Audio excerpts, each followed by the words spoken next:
तो क्या आपकी भी सैलरी आते आते ही खत्म हो जाती है और महीने के एंड तक ज्यादा कुछ नहीं बचता है?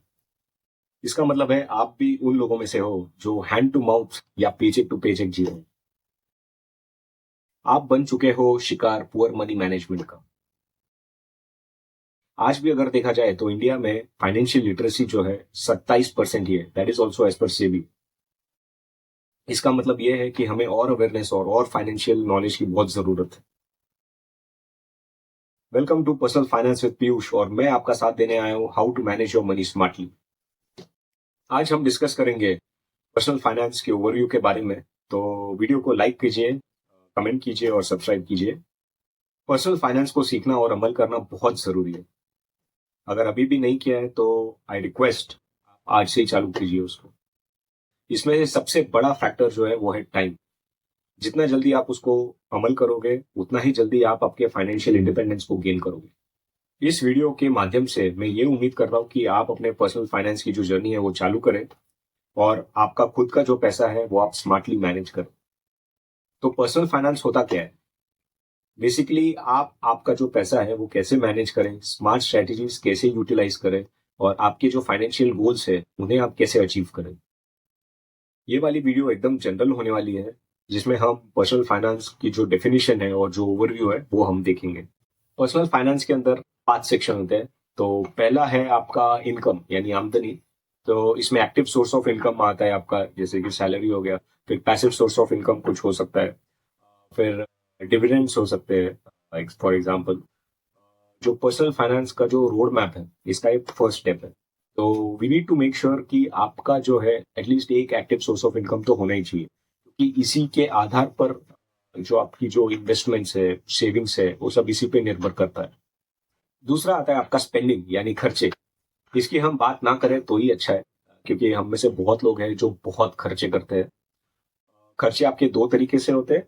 पहले तो आपका जो डायरेक्ट है यानी कैश हो गया, बैंक अकाउंट से हो गया या ऑनलाइन यूपीआई से हो गया। और दूसरा जो है वो है क्रेडिट यानी उधारी से। क्रेडिट कार्ड हो गया, आपका लोन्स हो गया।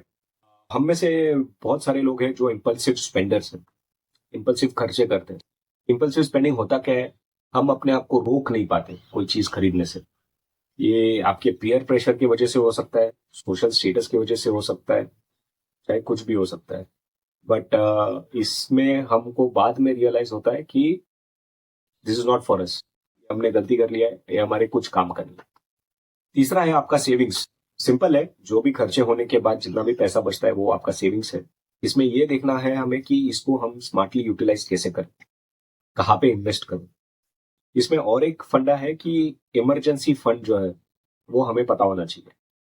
तो खुदा ना खास्ता कुछ हो जाए तो एटलीस्ट उतना हमारे पास इमरजेंसी फंड होना चाहिए ताकि 3 से 6 महीने हम लोग काट सकें। चौथा आता है आपका इन्वेस्टिंग। तो बहुत सारे इंस्ट्रूमेंट्स हैं जहाँ पे आप इन्वेस्ट करके after a certain period of time आपके कुछ रिटर्न्स आपको मिलते हैं। ऑब्वियसली उसमें भी बहुत सारे रिस्क होते हैं, लो रिस्क होता है, हाई रिस्क होता है। इसमें रिस्क टू रिवॉर्ड रेशियो जो है वो हमें भी देखना पड़ता है। पांचवा है आपका प्रोटेक्शन, यानी जो भी आपके लाइफ इंश्योरेंस हो गया, हेल्थ इंश्योरेंस हो गया, आपकी जो रिटायरमेंट प्लानिंग है वो भी इसी में आता है।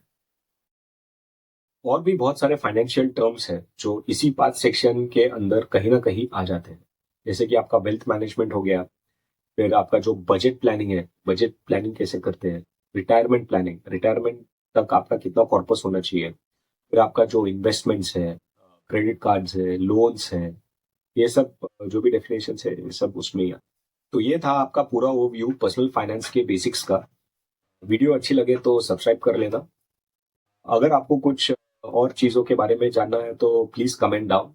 अगले वीडियो में हम ये देखेंगे कि ये जो पांचों सेक्शन जो हमने अभी कवर किया है इसको हम लोग कैसे स्मार्टली मैनेज करें, कैसे पर्सनल फाइनेंस के जो थंब रूल्स है उनको कैसे हम अपनी फाइनेंशियल प्लानिंग जो है, पर्सनल फाइनेंस की जो प्लानिंग है उसको हम लोग कैसे यूज करें।